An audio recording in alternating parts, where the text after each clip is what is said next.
Assalamualaikum warahmatullahi wabarakatuh. Selamat pagi. Halo teman-teman semua. Baik, kami dari kelompok 10 akan memperlihatkan hasil diskusi kami mengenai perencanaan laba yang terdapat pada bab 9. Sebelum saya dan teman-teman saya menjelaskan mengenai perencanaan laba, kami akan memperkenalkan diri satu persatu, yaitu saya sendiri, Irma Ridwan, kedua, Tria Handayani, ketiga, Hatfan Lazumo. Dalam perencanaan laba terdapat 4 pokok pembahasan. Yang pertama, mendefinisikan penganggaran dan mendiskusikan peranannya dalam perencanaan, pengendalian, dan pengambilan keputusan. Kedua, mendefinisikan dan menyiapkan anggaran operasi, mengidentifikasi komponen utamanya, dan menjelaskan hubungan timbal balik dari berbagai komponennya. Ketiga, mendefinisikan, menyiapkan keuangan-keuangan, mengidentifikasi komponen utamanya, dan menjelaskan hubungan timbal balik dari berbagai komponennya. Keempat, menjelaskan dimensi perilaku dari penganggaran. Kita langsung masuk saja ke pokok pembahasan yang pertama, yaitu mengidentifikasikan penganggaran dan mendiskusikan peranannya dalam perencanaan, pengendalian, dan pengambilan keputusan. Menyusun anggaran operasi. Apa itu penganggaran, perencanaan, dan pengendalian? Anggaran atau biasa disebut budget adalah rencana keuangan untuk masa depan dan merupakan komponen yang paling penting dari perencanaan. Kemudian, perencanaan dan pengendalian.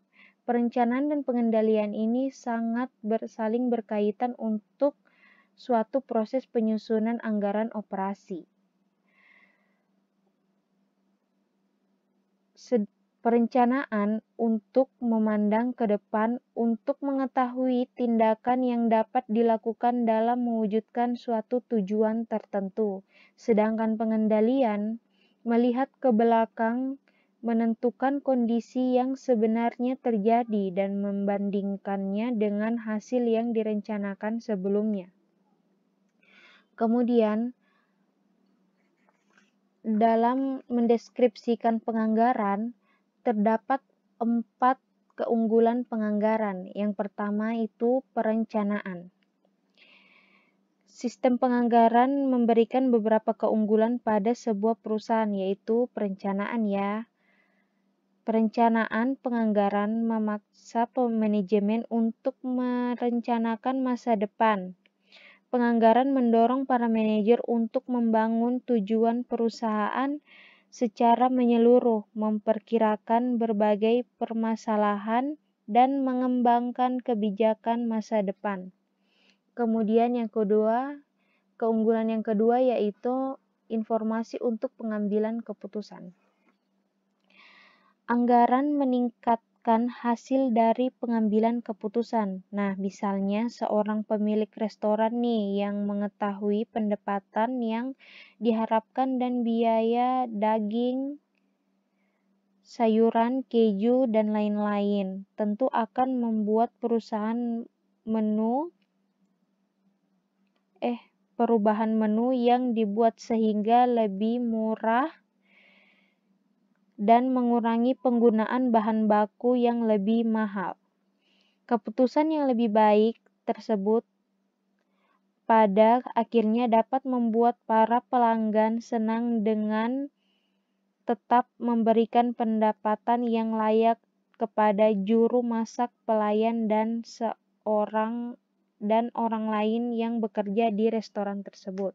Nah, untuk keunggulan yang ketiga yaitu standar evaluasi kinerja. Anggaran menetapkan standar yang dapat mengendalikan penggunaan sumber daya perusahaan dan memotivasi para karyawan.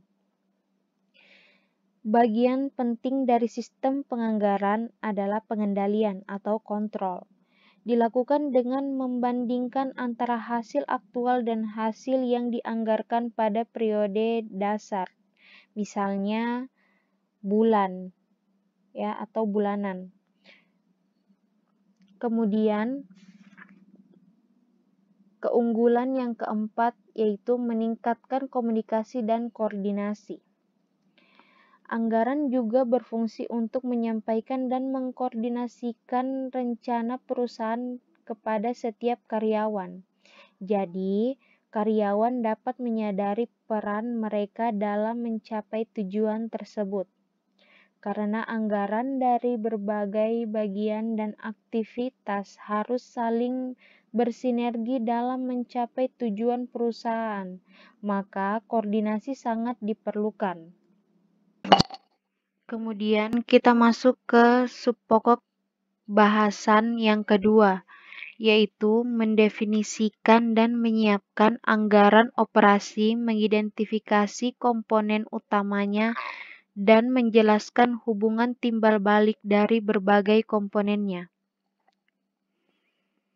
Dalam penyusunan anggaran operasi terdiri atas laporan laba rugi yang dianggarkan disertai dengan rencana pendukung sebagai berikut. Yang pertama, anggaran penjualan. Anggaran penjualan atau sales budget menjelaskan penjualan dalam unit dan jumlah uang yang diharapkan, karena anggaran penjualan adalah dasar bagi seluruh anggaran operasi lainnya dan sebagian besar anggaran keuangan, maka sangat penting untuk anggaran penjualan seakurat mungkin. Kedua, anggaran produksi.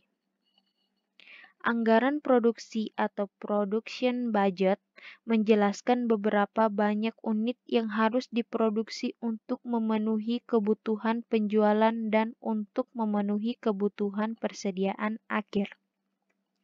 Yang ketiga, anggaran pembelian bahan baku langsung. Anggaran pembelian bahan baku langsung atau direct materials purchase budget menjelaskan jumlah dan biaya bahan baku yang akan dibeli pada setiap periode. Keempat, anggaran tenaga kerja langsung. Anggaran tenaga kerja langsung menunjukkan total jam tenaga kerja langsung dan biaya tenaga kerja langsung yang dibutuhkan untuk jumlah unit dalam anggaran produksi. Kelima, anggaran overhead. Anggaran overhead menunjukkan biaya yang diharapkan dari seluruh biaya produksi kecuali biaya bahan baku langsung dan tenaga kerja langsung. Keenam, anggaran beban penjualan dan administrasi.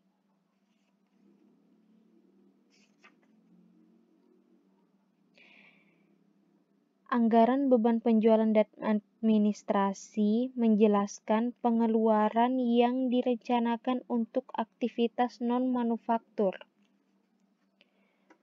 Persediaan barang jadi akhir. Anggaran persediaan barang jadi akhir memberikan informasi yang dibutuhkan untuk menyusun laporan posisi keuangan dan juga berfungsi sebagai input yang penting dalam menyusun anggaran beban pokok penjualan. Kedelapan, anggaran beban pokok penjualan. Anggaran beban pokok penjualan menunjukkan biaya yang diharapkan dari barang yang akan dijual dan ditunjukkan. Ya, kita langsung masuk ke contoh soal menyusun anggaran penjualan. Dalam penyusunan anggaran penjualan, 9.1 ini menunjukkan bagaimana caranya menyusun anggaran penjualan untuk lini kaos standar Texas Rex. Nah, untuk memudahkan, asumsikan bahwa Texas Rex hanya memiliki satu produk kaos lengan pendek standar dengan logo Texas Rex yang dicetak di bagian belakang kaos. Nah, di sini informasi dari 9.1 pada cornerstone untuk Texas Rex adalah jumlah unit yang dianggarkan untuk dijual pada setiap triwulan 2014, yaitu triwulan pertama 1.000, triwulan kedua 1.200, triwulan ketiga 1.500, dan 2.000 untuk triwulan keempat. Dan harga jual per kaos sebesar $10. Nah, diminta di sini susunlah anggaran penjualan untuk setiap triwulan dan selama setahun. Nah, solusinya adalah, ini untuk anggaran penjualannya.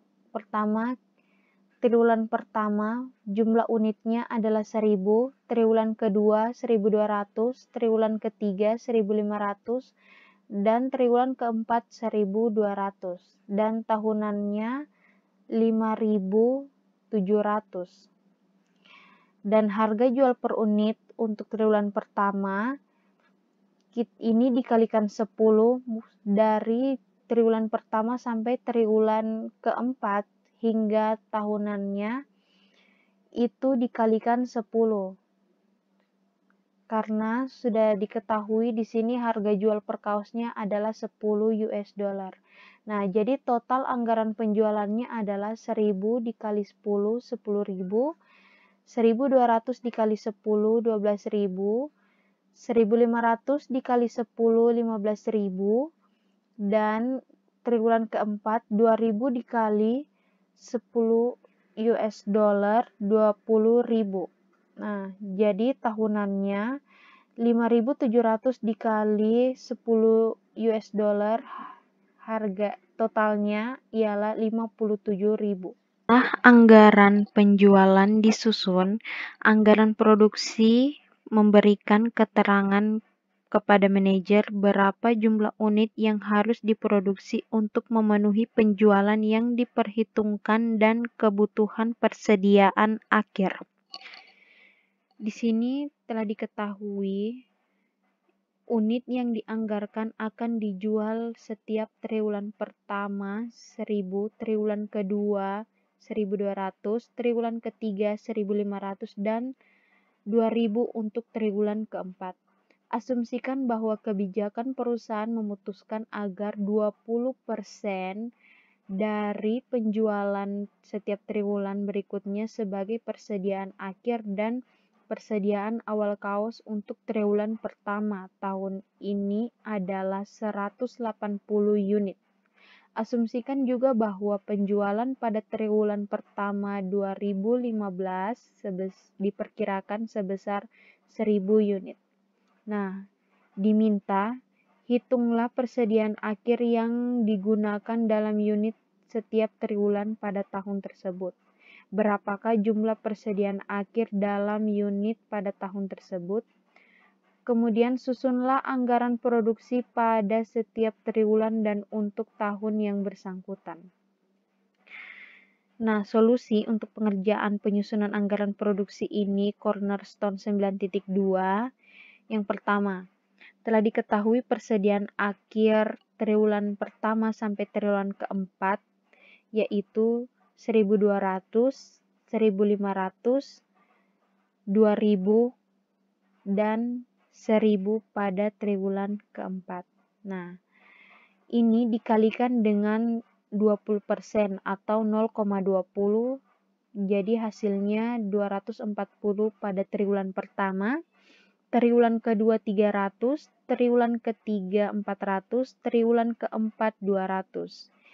Jadi persediaan akhir tahun tersebut ialah persediaan akhir pada triwulan 4. Yang ini ya. Jadinya 200 unit. Nah, menyusun anggaran produksi Texas Rex. untuk tahun yang berakhir pada 3 Desember 2014. Telah diketahui jumlah unitnya ialah dari triwulan pertama sampai triwulan keempat adalah ini. Jadi kita masukkan triwulan 1 sampai triwulan keempat. Kemudian persediaan akhir yang diinginkan. Persediaan akhir yang diinginkan telah diketahui dari triwulan pertama sampai triwulan keempat. Ini hasilnya kita masukkan. Kemudian kita totalkan kebutuhannya. Jadi 1000 ditambah 240 hasilnya 1240. Triwulan kedua 1200 ditambah 300 hasilnya 1500. Kemudian triwulan ketiga 1500 ditambah 400 jadinya 1900. Kemudian triwulan keempat 2000 ditambah 200 jadinya 2200. Nah, untuk total tahun di sini 5700 didapat dari jumlah dari triwulan pertama, kedua, ketiga, keempat jadinya 5700. Dan persediaan yang diinginkan per tahunnya yaitu 200. Karena telah diketahui di sini sebesar 200 unit. Kemudian kita kurangi dengan persediaan awal. Persediaan awalnya yaitu 180, 240, dan 300 pada triwulan ketiga dan triwulan keempat sebesar 400. Jadi kita kurangkan lagi 1240 dari total kebutuhan dengan persediaan awal kita kurangkan. Jadi 1240 dikurangi 180 yaitu 1600. Kemudian 1500 dikurangi 240 totalnya 1260.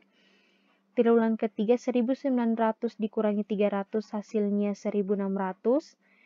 Triwulan keempat 2200 dikurangi 400 hasilnya 1800. Jadi dari total ini tadi total per tahunnya 5700 dikurangi 200 hasilnya 5 ditambah 200 hasilnya 5900. Kemudian kita kurangkan lagi dengan triwulan pertamanya yaitu 180. Jadi 5900 dikurangi 180 hasilnya 5729. Berikut ialah menyusun anggaran pembelian bahan baku langsung cornerstone 9.3. Coba kita perhatikan kemiripan antara anggaran pembelian bahan baku langsung dan anggaran produksi. Lihat triwulan pertama dimulai dengan kaos polos. Dibutuhkan 1 kaos polos untuk setiap kaos berlogo sehingga 1060 kaos berlogo yang akan diproduksi dikalikan dengan 1 kaos polos untuk memperoleh jumlah kaos polos. Nah, di sini tujuan dari menyusun anggaran pembelian bahan baku ialah menunjukkan kepada para manajer berapa jumlah bahan baku yang harus dibeli untuk menyokong proses produksi dan persediaan akhir bahan baku yang dibutuhkan. Di sini telah diketahui informasinya.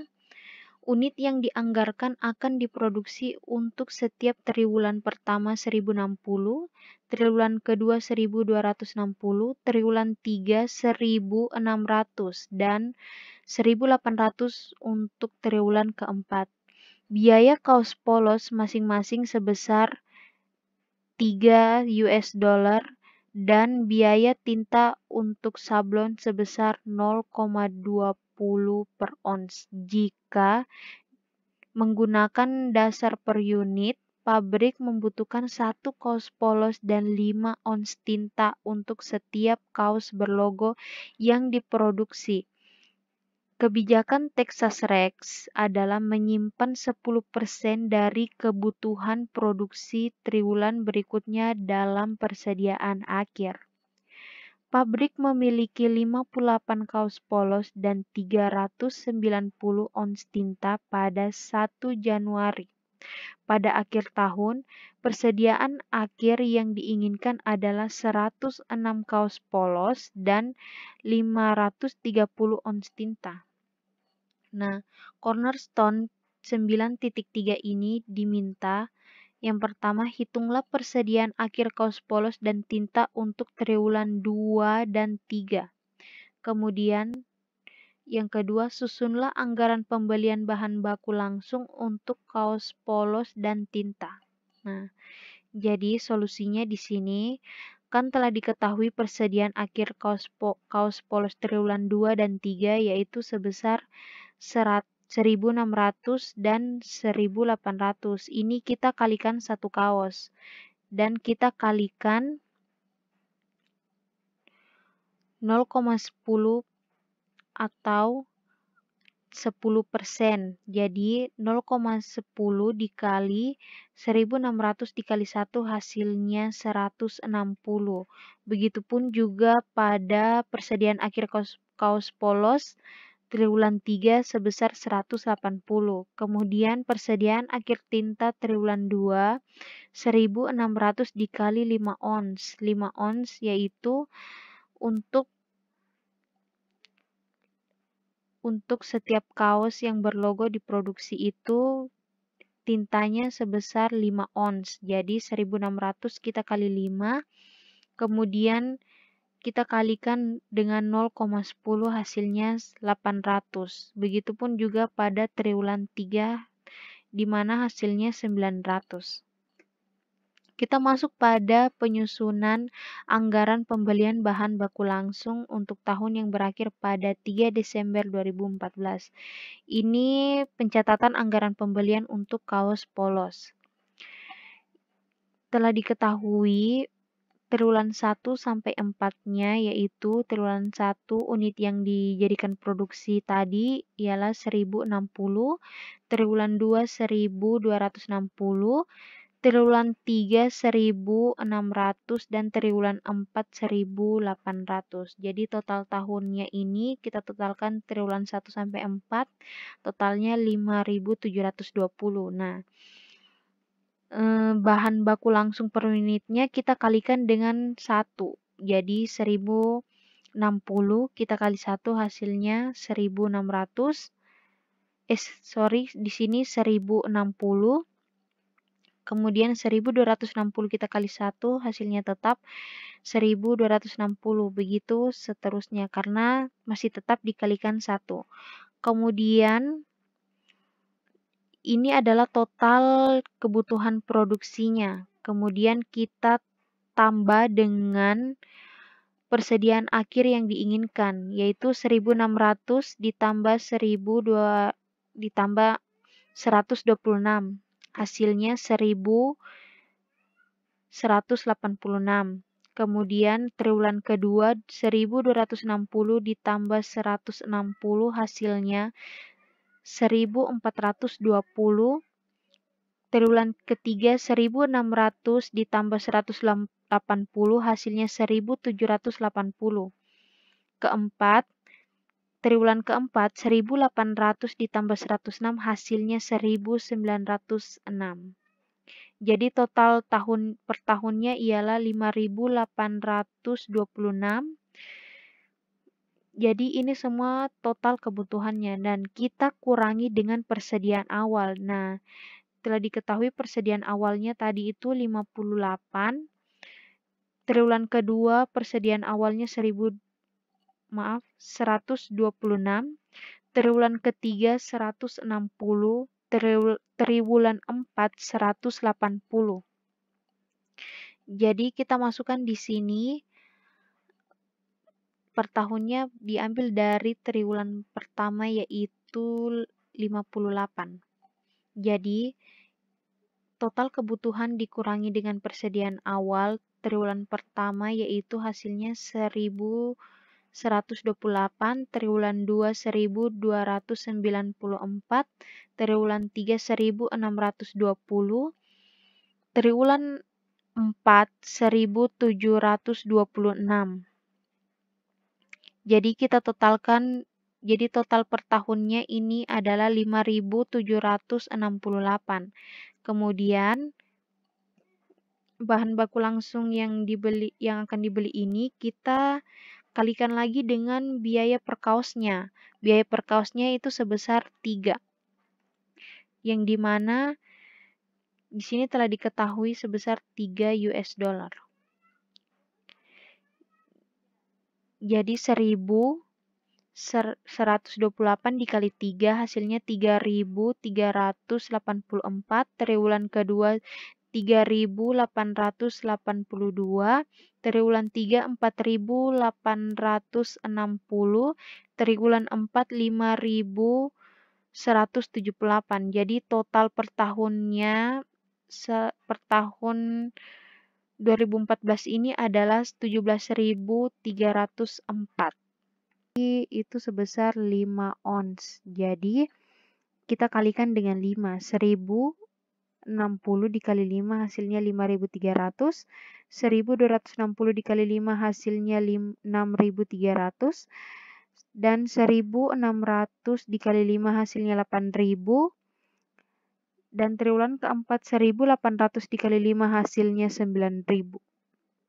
Jadi total kebutuhan produksi per tahunnya adalah 28.600, di mana total dari jumlah triwulan pertama sampai triwulan keempat ditotalkan menjadi 28.600. Kemudian ditambahkan dengan persediaan akhir yang diinginkan. Nah, persediaan akhir pada triwulan pertama yaitu 630, triwulan kedua 800, dan triwulan ketiga 900, dan triwulan keempat 530. Jadi kebutuhan produksi dengan persediaan akhir yang diinginkan ini ditotalkan atau ditambahkan menjadi total kebutuhannya ialah triwulan pertama 5.930, triwulan ketiga sebesar 7.100, triwulan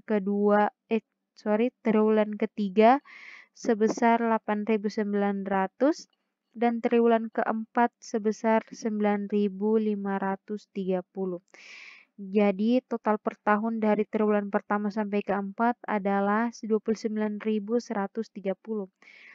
Kemudian kita kurangi dengan persediaan awal, di mana persediaan awal itu 930 pada triwulan pertama, triwulan kedua 630, triwulan ketiga 800, triwulan keempat 900.